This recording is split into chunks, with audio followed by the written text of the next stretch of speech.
자, 오늘 소개해드릴 책은 생각하라 그리고 부자가 되어랍니다. 이 책을 읽으면 무조건 부자가 돼요. 읽기만 하면 안 되고 이 책을 읽고 자신의 것으로 만든다고 하면 여러분도 부자가 될 수 있습니다. 나폴레온 힐 이분이 왜 위대하냐, 자기계발서의 뿌리가 되는 성공 철학의 거장입니다. 여러분, 이게 중요해요. 20년 동안 507명의 자수성가형 부자를 만났습니다. 생각하라 부자가 되어라, 이 책은 세계 최초 성공 철학을 정립한 책입니다. 자수성가형 부자들과 밀접하게 인터뷰하고 관찰하고 하면서 그 성공의 원천이 무엇이었는지, 어떤 비결이 있는지를 분석해낸 거니까 한두 사람을 한 게 아니에요. 500명이 넘는 사람을 인터뷰를 하면서 공통점을 찾아냈으니까 이거는 그 다음 사람한테도 유용하게 쓸 수 있다는 겁니다. 한마디로 이 책을 정리한다고 하면 성공을 생각하는 사람에게는 성공이 찾아오고 실패를 생각하는 사람한테는 실패가 찾아온다. 모든 것은 마음가짐, 생각, 이런 게 정말 중요하다라고 생각을 합니다. 이게 뭐 정답인 것 같아요. 507명의 자수성가형 부자를 만났다고 했는데 석유왕이라고 해서 록펠러 알 거예요. 순자산이 와 318조 원입니다. 네, 역대 1위 뭐 이렇게 올랐던 사람인데, 자, 이분하고도 인터뷰를 하셨고요. 또 여러분들이 잘 알고 있는 에디슨, 발명 분야에서 엄청나게 큰 성과를 거두고 성공을 해낸 에디슨도 인터뷰를 해서 여기에 담았다는 겁니다. 책에 있는 내용을 한번 보도록 할게요. 여기에 이게 나오더라고요. 열망, 열정, 내가 갖고 있는 생각이 정말 부자가 되는 생각이 돈으로 바뀌는 6단계가 딱 있대요. 돈의 액수, 자기가 갖고 싶은 돈의 액수를 정확하게 정하라. 돈을 얻기 위해서 어떤 대가를 치를지, 그러니까 어떤 일을 할 것인지 또 정확히 결정을 하라. 그 돈을 손에 넣는 날짜도 또 정확하게 정하라. 모호하게 하지 말고 내 목표를 구체적으로 정하라는 겁니다. 그리고 이거를 목표를 정했으면, 구체적으로 정했으면 계획을 세우는 거예요. 이제는 계획을 다시 명확하게 세워서 이거를 행동으로 옮기라는 겁니다. 이거 다 뻔한 말 아니야? 뻔한 말 아니에요. 저렇게 큰 성공을 거뒀던 분들도 다 이거를 지켜서 이뤄냈다는 겁니다. 나는 얼마를 가질 거야, 나는 뭐를 통해서 얼마를 가질 거야. 그러면 그것을 갖기 위해서 오늘 당장 무엇을 해야 되는데 계획을 쪼개서 내가 오늘 당장 할 수 있는 거, 책을 읽든지 유튜브를 보든지 성공사를 읽든지 이렇게 하나씩 단계를 만들어 가라는 얘기입니다. 그리고 지금까지의 내용을 글로 써라. 액수, 날짜, 대가, 이거를 분명하게 선언문으로 써라. 글을 쓰는 거는 나의 다짐을 확고하게 하는 것이기 때문에 일단 글로 써 남기는 게 되게 중요합니다. 사람은 망각의 동물이에요. 그래서 내가 했던 결심을 잊혀지지 않게 하는 게 정말 중요합니다. 그래서 글로 남기고 이 글을, 이런 다짐을 매일 2번씩 큰 소리로 읽어라. 여기서 보면은 5번, 6번 같은 경우는 나의 결심을 지속하게 하는 겁니다. 저게 1970년대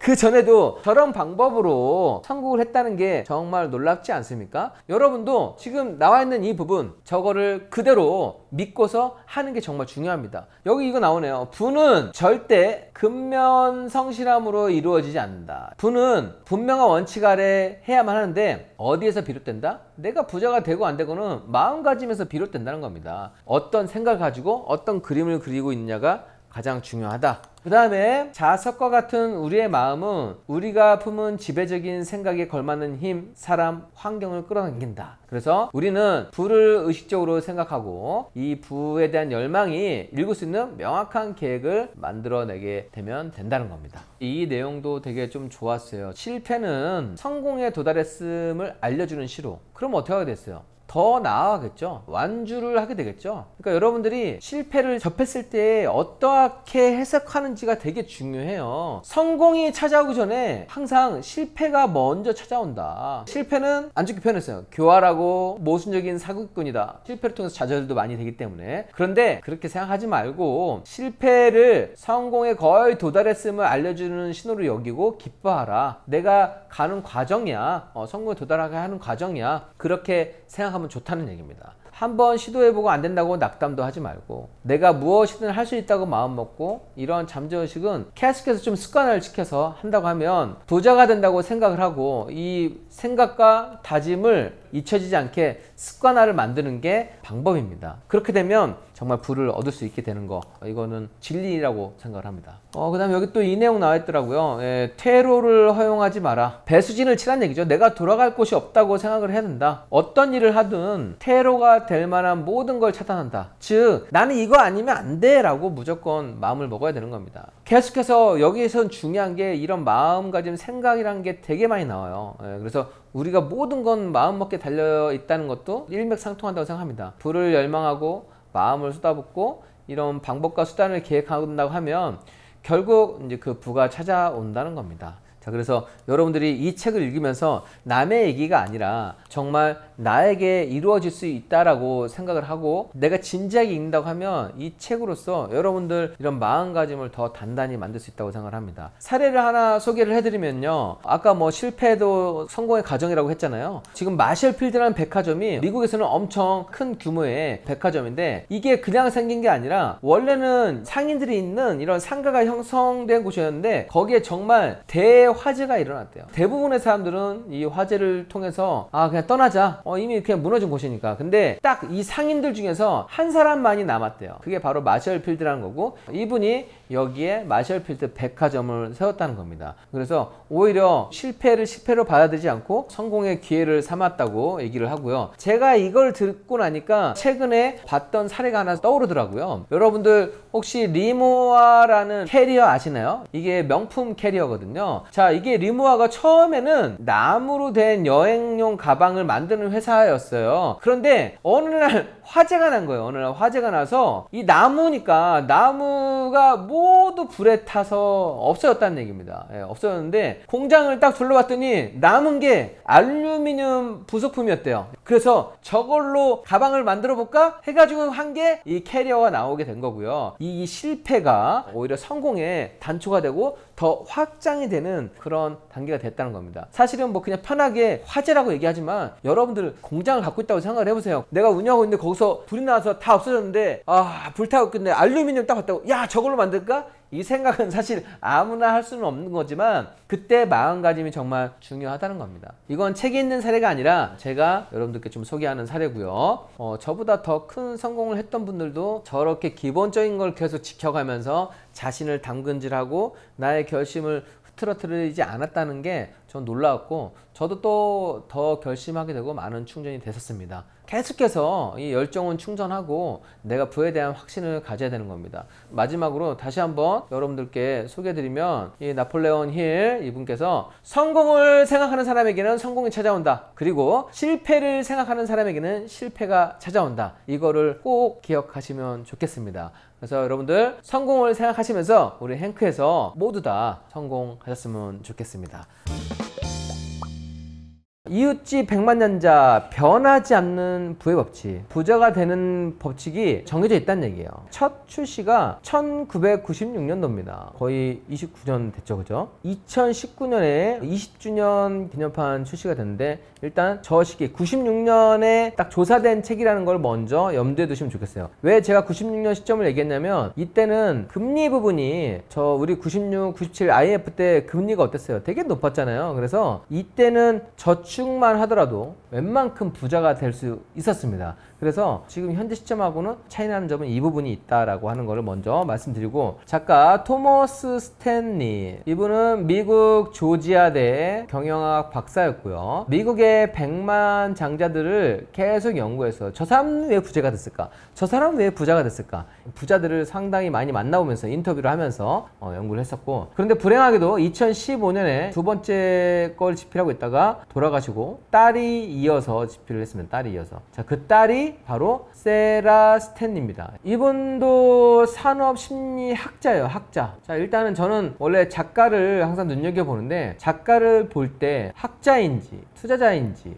뭐 사업가인지 이 부분을 먼저 보고서 시작을 합니다. 왜냐하면 그 자기의 시선에서 보는 부분이 있거든요. 자, 어쨌든 학자분께서 쓴 책이다 라고 먼저 생각하시면 되겠습니다. 자, 프롤로그 무려 40년 동안 수천 명의 미국 부자. 이 수천 명에 관한 거에 공통점과 버치를 만들었기 때문에 이것도 무시하면 절대 안 된 거예요. 대부분 이런 과정을 통해서, 이런 프로세스를 통해서 부자가 되었구나 연구한 겁니다. 특히 상속이나 증여의 도움 없이 우리가 말하는 금수저는 다 제외했다는 얘기입니다. 재정 자립, 경제적 성공에 이룰 수 있는 이런 길을 알려주고자 했었고, 정말 다양한 경로를 통해서도 부자가 될 수 있다는 사실을 확인했고, 부자가 되는 검증된 방법이 있대요. 이렇게만 하면 부자가 됩니다 라고 하는 대부분 사람들이 걷는 공통된 징검다리가 있다는 얘기죠. 그리고 이거는 직업, 성별도 상관없이 이 방법대로 하면 누구나 부자가 될 수 있다고 결론을 내렸습니다. 혹독한 시기를 견뎌라. 백만장자 중에 다수가 어릴 적에 역경, 힘든 상황을 경험했음에도 성공을 했다. 그러니까 좋은 환경에서 성공한 게 아니라 어릴 적 환경은 그렇게 좋지 않았다는 얘기예요. 그리고 백만장자는 하루에 14시간을 일하는 것도 마다하지 않았다. 9시간 일해야 돼, 8시간 일해야 돼, 이런 시간에 충실하지 않았다는 얘기죠. 그리고 혹독한 시기에는 에어컨이 안 나오는 차를 즐겁게 몰고 다녔다.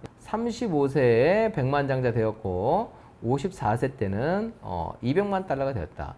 자, 이게 96년도 그 기준으로 봐야 된다는 얘기입니다. 목표를 하나씩 달성하는 재미야. 제 카톡 프로필은 하나씩이에요. 일이 아무리 많더라도 그냥 하나씩 해가면 다 해갈 수 있고, 그냥 하나씩 저는 달성하는 재미가 있는데, 여기도 이제 그 내용이 나와 있더라고요. 아버지는 수입의 10%를 저축하라고 말씀하셨다. 시급 6.5달러일 때도 10% 저축하였고, 그래서 한 가지 목표를 이룬 다음에 다음 목표를 세우는 과정에서 만족을 느꼈다. 백만장자가 될 줄 알고 있었고 이게 대단한 일이 아니었다. 즉 내가 이런 저축하는 이런 작은 목표를 달성해 가면 이 모아진 돈이 언젠가는 또 커질 걸 알고 있었기 때문에. 그런데 이제 저축뿐만 아니라 여기는 또 저축에 투자를 더해라. 재산을 모으려면 저축도 잘해야 되고, 여기서는 또 강조하는 게 지출 통제예요. 지출을 좀 적당하게 해야 되고, 부는 돈을 존중하는 사람들에게 찾아오기 때문에 돈을 좀 존중해야 됩니다. 백만장자들의 약 70%는 부모가 근검 전략을 했는데, 일단 저축하는 습관 때문에 이런 얘기를 했다고 하고요. 여기에 재무 지식을 더하면 경제적 성공을 이룰 수 있다. 자, 그 다음에 목표를 잘 세워야 한다. 백만장자들은 일반인보다 미래의 투자 계획 수립에 더 많은 시간을 썼다. 사실 저는 이게 더 중요하다고 생각을 합니다. 내가 어떤 걸 할 것인지.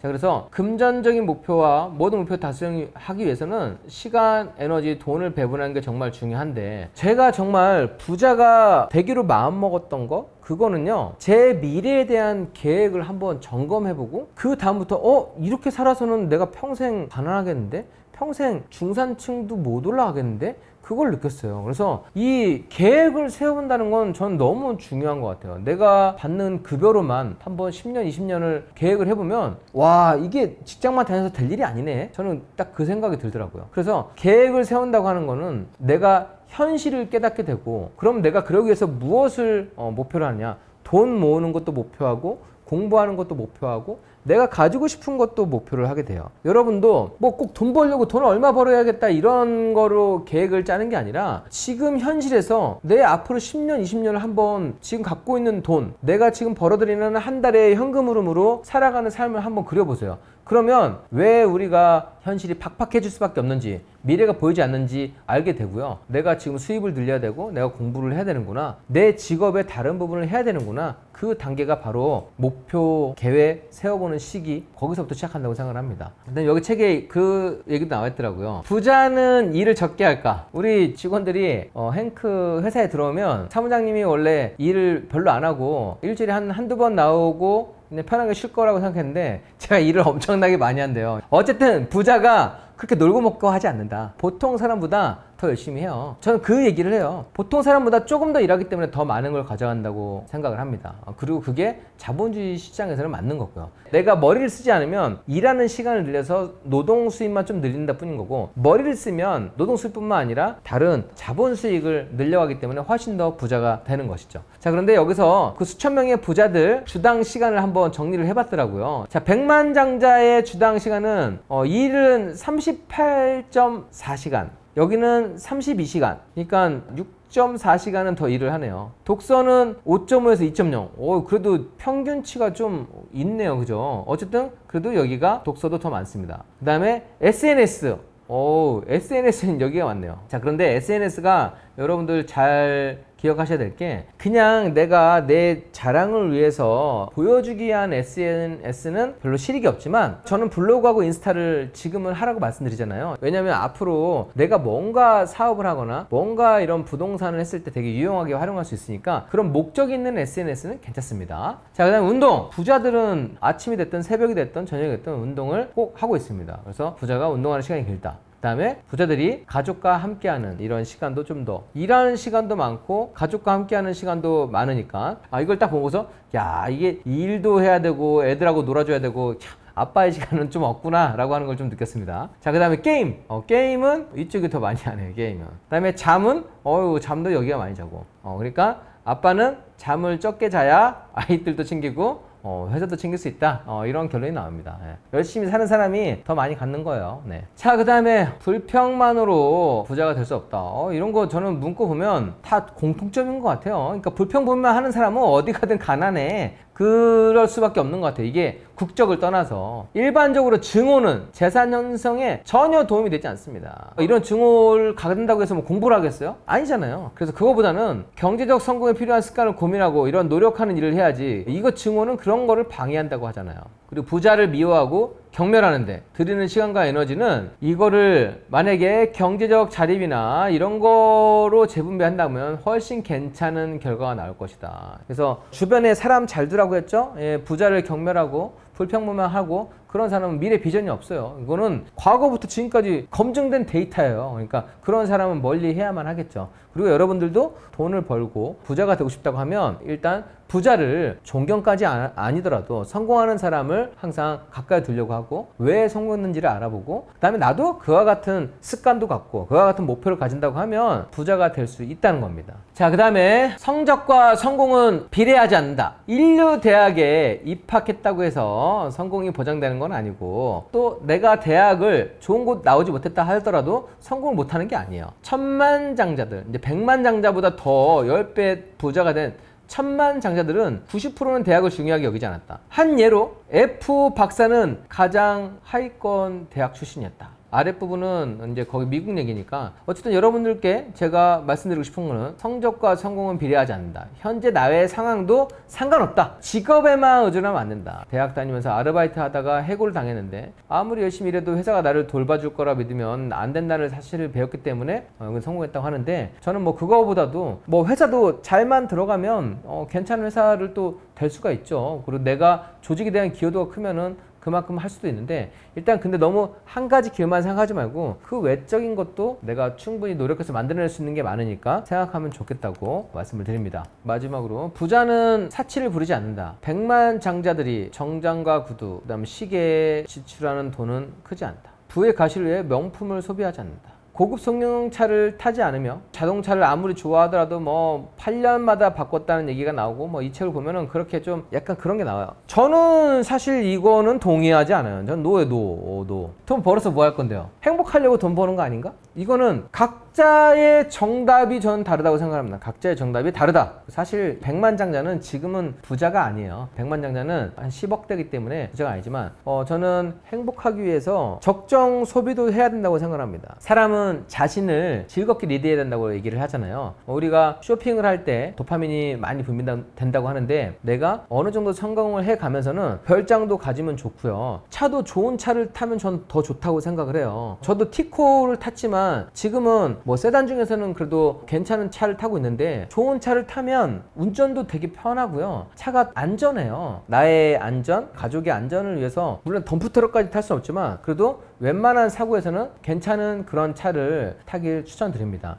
부를 쌓으면서 적정 쇼핑하는 거고, 적정 소비를 하는 거는 저는 경제도 잘 돌아가고 내가 그 다음 목표를 가기 위한 원동력이 된다고 생각합니다. 여기 보면 뭐 워렌 버핏 그런 분도 되게 좀 검소한 생활을 하시잖아요. 그러니까 자기의 생각대로 사시면 그게 정답인 거예요. 자, 그런데 한 가지 여러분들이 아셔야 될 게 백만장자가 정말 부자 맞아? 하는데 책이 출간된 1996년 시점에 그때는 30평 기준했을 때 서울 아파트 한 채 평균이 8천만 원이었어요. 1억이 안 됐어요. 그런데 지금은 한 채가 15억이에요. 엄청 차이가 많이 나죠. 그러니까 이때는 백만장자였으면 당연히 여기서는 부자가 맞죠. 지금은 집 한 채도 못 사니까 부자가 아닌 거죠. 그러니까 여러분들이 백만장자의 개념을 환율로 환산해서 읽으면 몰입도가 안 되니까 지금 화폐 가치가 그만큼 떨어졌다라고 생각하시면 되겠습니다. 그래서 지금 차이가 약 85배인 거고 책이 출간됐던 시점은 30평 기준으로 싼 거 있다고 하면 71채도 구매 가능한데 지금은 안 되는 거고 중소기업 대기업도 급여가 지금 194만 원에서 569만 원이니까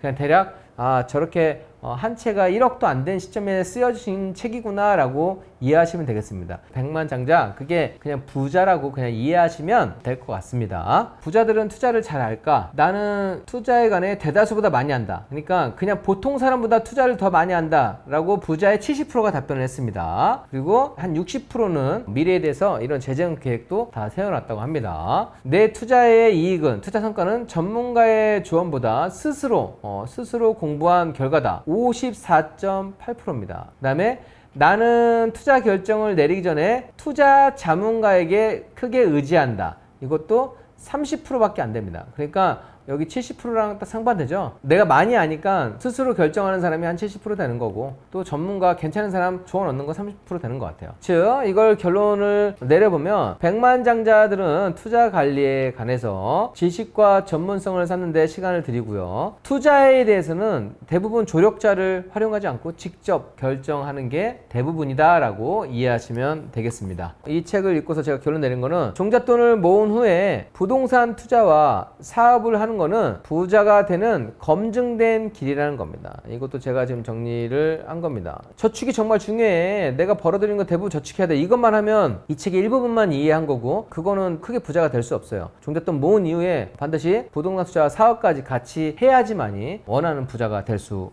있는 겁니다. 강한 멘탈을 갖는 법. 멘탈이라고 하는 거는 성공하기 위해서도 필요하지만 우리가 건강하게 오래 살기 위해서도 정말 필요한 부분입니다. 여러분들 플라시보 효과라고 혹시 아세요? 의사가 이 약을 먹으면 실제로는 그 약이 그냥 사탕, 첨가물에 불과한데 그 약을 100명에게 나눠줬을 때 20% 정도가 낫는 효과를 간다고 해요. 내가 내 몸을 잘 조절을 할 수 있고 이 성공하기 위해서는 이 많은 또 난관도 헤쳐나가고 단단한 결심도 해야 되는데 그러기 위해서는 정말 저는 강한 멘탈이 가장 중요하다고 생각을 합니다. 자, 오늘 소개해 드릴 책은 멘탈의 연금술이라는 책입니다. 자, 저자는 보도 세퍼, 난독증으로 낙제를 겨우 면한, 그러니까 뭐 공부를 잘하지 않았나 봐요. 26살에 파산 선고, 어쨌든 신용 불량이 됐었고, 자, 그런데 멘토를 잘 만나서 펀드와 주식으로 성공해서 30세에 백만장자가 되었고, 그 다음부터는 계속해서 투자나 사업가의 길을 걸은 게 아니라 일단 세계적인 머니 코치로 강연도 하고 책도 쓰시는 분입니다. 자, 이 책의 핵심은 이거예요. 인생을 살다 보면 세 가지 큰 장애물이 나오게 됩니다. 자, 첫 번째, 포기하고 싶은 유혹. 둘째, 그 길에 대한 두려움. 세 번째, 크고 작은 문제들이 계속해서 발생을 해요. 자, 이거는 누구나 마주치게 되는 사항이고요. 성공과 실패는 이 세 가지를 얼마만큼 잘 컨트롤하고 내가 제어할 수 있느냐에 따라서 달려 있다는 겁니다. 자, 첫 번째, 자신의 뜻을 이루는 법, 자신의 목표를 달성하는 법. 뭔가를 시작할 때 과감하게 시작을 해야 된다. 그냥 시작하는 게 아니라 과감하게. 이걸 시작했으면 처음부터 끝을 본다고 그런 마음으로 좀 시작한다는 겁니다. 끝을 보겠다는 강력한 의지가 목표 달성을 이끈다. 여기서 강조하는 거는 대담하게 시작하고 끝을 보라, 이렇게 강조를 합니다. 자, 우리가 뭔가를 실행하고 실천하는 게 쉽지가 않잖아요. 그래서 시작하는 것 자체가 쉽지 않기 때문에 시작이 반이라는 얘기도 하는 거예요. 뭔가를 시작하고 그 다음에 이거를 좀 포기하지 않으면 않으면 그 결과를 만들어낼 수 있는데 과감하게란 말을 왜 쓸까요? 과감하게라는 말이 과연 준비가 100% 되었을 때 쓰는 말인가? 아니에요. 내가 준비가 되지 않았어도 한 70에서 80%가 준비가 되었어도 나머지 20, 30%는 채워갈 수 있다. 그런 문제들은 해결할 수 있다. 이 상태에서 시작하는 게 저는 과감하다라는 표현이 어울리다고 생각합니다. 불완전한 상태에서 시작을 했어도 이걸 시작했으면 끝을 보겠다 라고 마음 먹는 게 성공이랑 좀 차이점이다. 그래서 이런 모드를 가져야만 한다. 두 번째, 버티는 자가 이긴다. 누구나 많이 얘기하는 것 같아요. 유튜브에서 이거 얘기 많이 나오잖아요. 존버라고 얘기 나오잖아요. 존버. 그냥 무조건 버티는 사람이 항상 좋은 결과를 맞을 수 있다. 자, 그래서 이 책에서도 가장 강조하는 거는 포기하는 것을 포기하라. 그러면 마법 같은 도약이 일어날 것이다. 포기하고 무대 뒤로 사라지면 다시는 무대에 설 기회를 얻을 수가 없다. 여기서 또 이 부분도 중요한 것 같아요. 여기서 지금 버티는 기간에 이기려고 애쓰지 마라. 그러니까 사람들은 좋은 결과가 조금 안 나오게 되면 바로 돌아서거나 포기하게 되는 거거든요. 여기서 뭔가 결과를 맨 처음에 얻는 거에 집중하지 말고 버티는 것에 집중하라. 그리고 버티는 것에 집중하다 보면 힘이 붙고 그 힘이 붙으면 결과적으로 좋은 결과를 맞이할 수 있다는 겁니다. 원래 보통 사람들이 6개월에서 1년 사이에 본인의 다짐을 포기를 합니다. 버티는데 집중하라고 하는 부분은 끝까지 버틴다는 게 막 5년, 10년, 20년, 30년이 아니라 여러분들이 어떤 부분을 했을 때 2년, 3년 최소한 이 기간은 버텨내고 내가 결과를 만들어내겠다 하면 대부분 6개월에서 1년 사이에 만들려고 하는 사람보다 훨씬 좋은 결과를 맞이할 수 있다는 겁니다. 그리고 3년 동안 버티게 되면 이미 다른 사람보다 조금 고수의 위치에 올라가 있어요. 그래서 그 다음부터는 조금씩 해도 또 좋은 결과를 만들어내는 겁니다. 행동이 생각을 만들어야 한다. 이것도 좀 중요한 것 같아요. 내용들이 대부분 좀 이어지고 이 결이 같습니다. 자, 생각이 행동을 만들면 안 된다. 언제나 행동이 생각을 만들어야 된다. 이거 보면 이게 무슨 말이야? 이게 무슨 말이야? 라고 하지만 여기서 하는 얘기는 오랜 생각 끝에 나온 행동은 장고 끝에 악수일 가능성이 높다. 이거 할까 말까? 이거 하면 괜찮을 것 같은데? 생각을 너무 많이 한다는 얘기예요. 그래서 그렇게 고민을 많이 하고 생각을 많이 하다 보면 오히려 그 타이밍을 놓치고 완벽하게 준비하고 들어갔을 타이밍에는 그때는 또 결과가 좋지 않을 수 있다는 얘기입니다. 모두가 괜찮다고 하고 아무런 리스크가 없는 문제점이 100% 해결할 수 있다는 거예요. 누구나 다 성공한 걸 보고 들어갔다는 거예요. 결과가 안 좋아요. 아파트 가격이 다 오른 걸 보고 들어가면 안 좋습니다. 주식이 너도 나도 다 오른 걸 보고 들어가면 안 좋아요. 일어나지도 않을 작은 문제들을 너무 고민하지 말고 나아가면 더 좋은 결과가 나온다. 자, 문제를 피하지 않고 해결하는 것이 최선책이다. 어떤 문제가 발생했을 때 가장 빠른 해결책은 뭐예요? 도망치는 거예요. 그리고 사람 자체는 원래가 도망치게 만들어졌다고 합니다. 성공인의 반대말은 도망치는 사람이에요. 제가 엑시트 책에서도 무조건 안 좋은 일이 생겼을 때 먼저 부딪혀서 해결을 해야 되고 그 문제 먼저 해결하고 나면 나머지는 고민할 게 없잖아요. 그래서 성공한 사람들일수록 도망치지 않고 그냥 무조건 문제가 나오면 그 문제부터 해결하거든요. 근데 보통 대부분 사람들은 문제가 나오면 자꾸 이거를 피하려고 해요. 그렇게 하면 안 되는 거예요. 오직 생존만이 목표인 사람에게는 도망치는 것이 최선의 전략이다. 도망치는 건 자신의 미래에서부터 도망치는 거고 아무리 잘 도망친다 해도 결국 타인이 만들어 놓은 세계일 뿐이다. 타인이 만들어 놓은 세계에 들어간다는 거는 그러니까 대중, 평범함일 뿐이라는 얘기예요. 내가 더 강해지고 문제를 해결하는 것만이 성공을 얻는 최선책이다. 성공하는 사람은 언제나 피하지 않고 자신의 일을 하고 있다. 지난번에 제가 소개해드렸던 책 중에서 화재가 났을 때 남들 다 도망갔는데 거기에서 도망가지 않고 백화점을 세웠던 그 미국인 분도 있었죠. 오히려 그 화재에서 불타지 않고 남았던 알루미늄을 가지고 여행 가방을 만들어서 지금 세계적인 브랜드가 됐던 게 있는 겁니다. 자기가 살아가다가 어떤 문제가 발생할지 모르겠지만 그런 문제가 나왔을 때 오히려 그거를 피하지 말고 거기에서 해결하려고 하세요. 그 다음에 무엇을 하든 될 만한 이유를 찾아라 합니다. 긍정론자, 비관론자, 처음부터 타고나는 사람은 극히 드물다. 긍정과 비관은 후천적 환경과 경험의 산물이다. 그래서 여러분들이 어떤 환경에 있느냐가 정말 중요합니다. 그리고 노력과 훈련으로 얼마든지 이런 긍정 모드, 성공인의 모드로 바꿀 수 있다는 겁니다. 안 될 이유를 습관적으로 찾는 사람은 계속 안 될 이유만을 찾고 긍정주의자들은 될 이유를 찾는다는 겁니다. 유튜브도 뭔가 뭔가 좀 시장이 안 좋아지면 바로 막 비관론자, 거봐 내가 떨어진다고 했잖아, 이제 사면 안 돼. 그냥 안 되는 이유 막 그냥 수천 가지를 가서 봐봐 이제 앞으로는 더 안 좋아질 거야 이렇게 얘기하잖아요. 아니라니까요.